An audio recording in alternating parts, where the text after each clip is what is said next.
os átomos eles são formados por prótons, nêutrons e elétrons. Como vocês podem ver, né, dentro do átomo, que é o núcleo, nós temos os prótons. Os prótons têm carga positiva e os nêutrons têm carga negativa.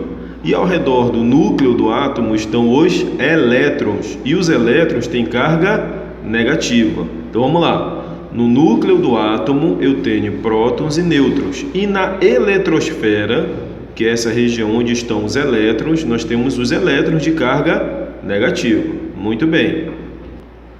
Aí olha só, gente, o que é interessante é que todo elemento químico, olha, por exemplo, a gente tem aqui o elemento químico alumínio.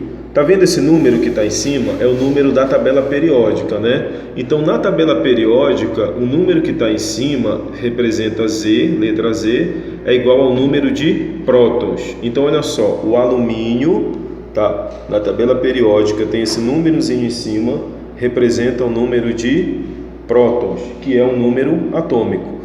Como ele é um elemento químico neutro, tá vendo aí, ó? Significa dizer que o número de prótons é igual ao número de elétrons. Olha, então o número de prótons é igual a elétrons. Então o alumínio ele tem número atômico 13, significa que ele tem 13 prótons e 13 elétrons. Muito bem. Se eu pegar a tabela periódica, eu vou ver também esse número aqui embaixo, ó. Esse número representa a massa do átomo. A massa do átomo, que é A, chamada de massa atômica, nada mais é do que a soma do número de prótons mais o número de nêutrons, ou seja, A é igual a P mais N ou A é igual a Z mais N.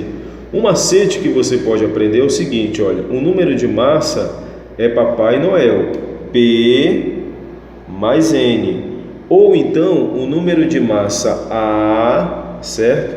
É igual a Z mais N, ou seja, o aluno zerou a nota, o Aloísio é um Zé Ninguém, ok? Então A, que é a massa, é igual ao número de prótons mais o número de nêutrons. Então, olha, se você pegar aqui a tabela periódica, tá vendo aí a tabela periódica? Na tabela periódica eu tenho todos os elementos químicos. Vou dar um close aqui no boro, ó. Tá vendo aqui o boro? Vai, a câmera ajeita, boro. Tá aqui o boro, né? O boro, ele tem um númerozinho em cima. Qual é esse númerozinho em cima? É o boro significa o quê? Eu tenho o número atômico 5 e a massa 10,8.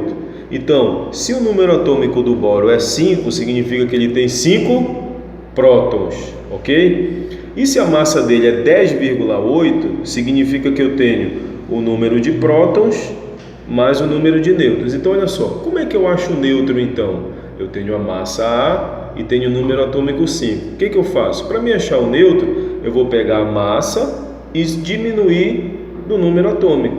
10,8 menos 5 vai dar 5,8. Significa que o boro tem 5 prótons, 5 elétrons, a massa 10,8 e o número de nêutrons é 5,8. Por quê? 10,8 menos 5. O outro exemplo aqui é o cálcio. Olha, o cálcio ele tem número atômico 20 e a massa 40, não é isso? Aí sabe o que é interessante, gente? Que quando eu tiro esse elemento da tabela periódica, o número que vai ficar em cima é a massa e o número que vai ficar embaixo é o número atômico.